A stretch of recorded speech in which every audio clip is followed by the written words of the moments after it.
If you eat right and do a certain things with your body, you can drop your sleep quota. I'm getting lazy and I'm sleeping, averaging somewhere around 4.5 hours now.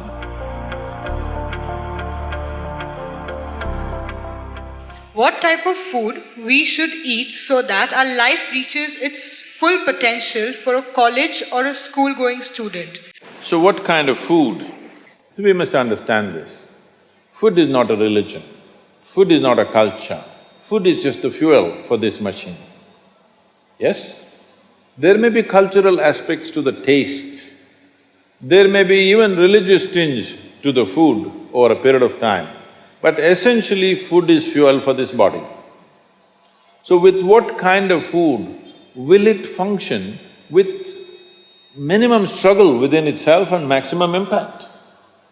So suppose you buy a petrol car and pump diesel into it, it may still roll around but not at its optimum. Similarly, various foods you can eat and still somehow it functions. But those communities which have eaten with care, you can clearly see a distinct difference in the way they function, the levels of intelligence and whatever. So in India, we prescribed food for different people in different way. If you're doing menial jobs, you eat one way because you need physical muscle. If you're doing other kinds of trading and other kinds of activities, you eat another way. If you are a fighting class, you eat differently. And now if you are into education, spiritual process and subtler aspects of life, then you eat differently. If you are in education, one of the greatest challenges is to stay focused on something. The goddamn textbook, I'm sorry. The wonderful textbook that is written for an average intelligence. It's a common prescription. It's not written for the brilliant student. It is written in a way that it's a common prescription, everybody gets it. But that textbook, how much effort it is taking for a whole lot of people? How they have to read it 10 times to get it? But you lie down in your bed and read a love story, you remember every word, huh? Yes or no? How come? So you don't lack memory, you don't lack focus. It is just that textbook and you, chemistry is not working. So what you need is a higher level of focus, a higher level of involvement. And another great enemy for a student is, because this textbook is such a tranquilizer, the moment you open it, go to cinema till 2 a.m. you're up, open the textbook at 9 o'clock, right there, you smash into it. So sleep is another big enemy. So what kind of food do you eat so there is no inertia in the body? In yogic way of seeing things, we are looking at tamas, rajas and sattva. Tamas means inertia, rajas means activity but no balance, sattva means absolutely balanced kind of energy. When you're in education, you need a very balanced kind of energy because you have to focus on something which doesn't naturally interest you.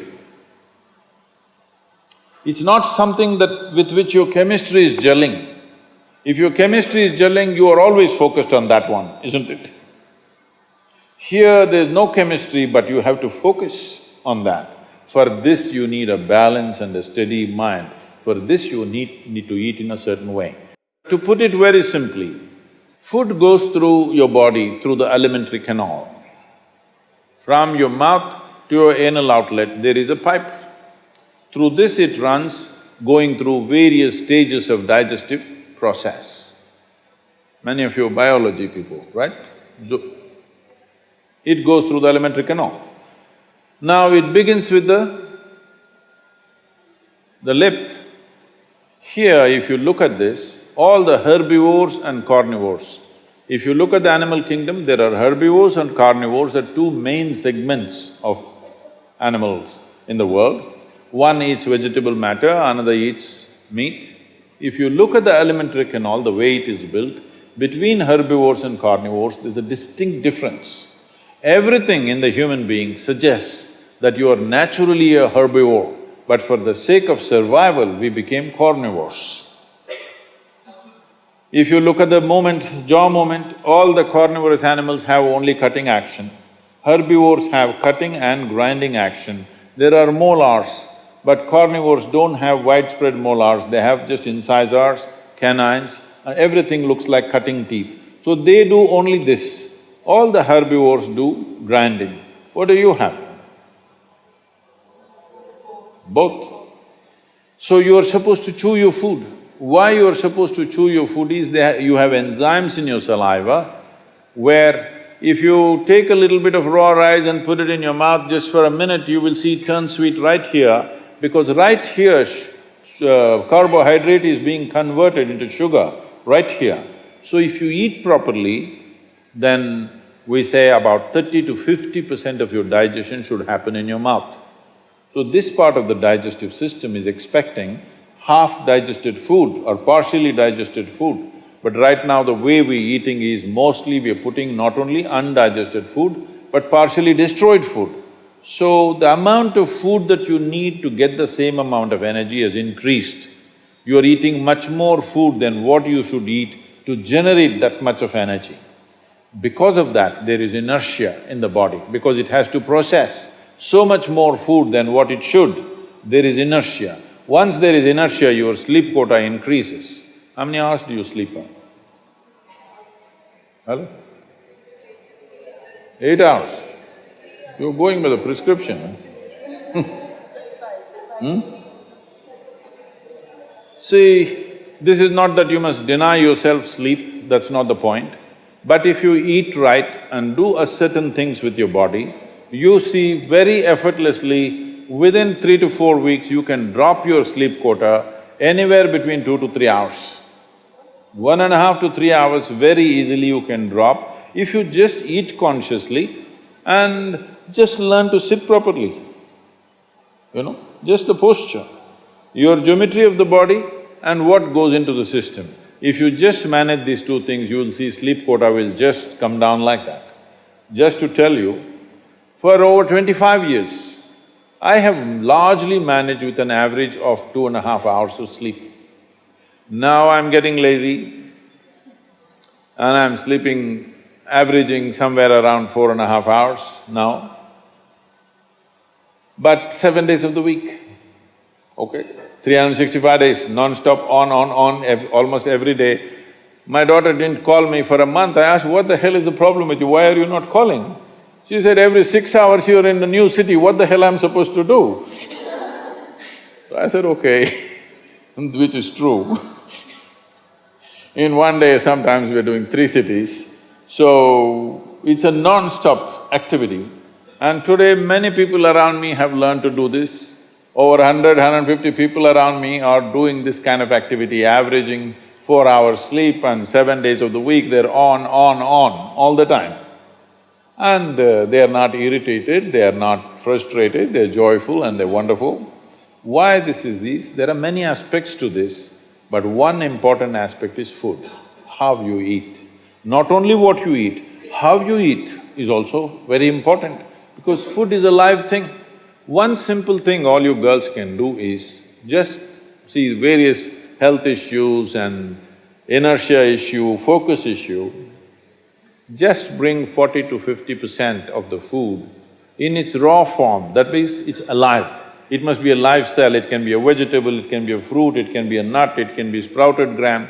At least 40 to 50%, the food that you eat must be alive. You eat dead food and you want to live, this is a little difficult thing to do, because you have to raise the dead now. But if you eat live food, one thing you will see is the state of your mind, your focus and your sleep quotas, and above all, staying awake is not good enough, you have to stay alert, isn't it? How alert you are, how focused you are, only to that extent everything yields to you in this world, isn't it so? What is the level of focus will determine whether the world yields to you or not, isn't it? And one more aspect of life, one more aspect of food is, when you consume something, it must be of a simple genetic code, in the sense, it must be a very simple software. Vegetables, fruits, nuts, sprouts, they're very simple. More complicated means animal food becomes more and more complicated. Suppose you eat an animal which has some amount of emotion and a life of its own. Now the code in that… we were talking about this, your body is just an accumulation of memory, which means a certain software, isn't it? This is the most complex software. Human software is the most complex software on the planet of all the creatures. So if you eat an animal, particularly a mammal, if you eat, it has a similar kind of complexity, maybe not as complex as this, similar level of complexity because it has thought and emotion of its own. Now for you to break that code and integrate it into your system, you are not fully successful. So it will leave traces of certain qualities within you. You cannot break that code and make it a part of yours because it's a different and complex code.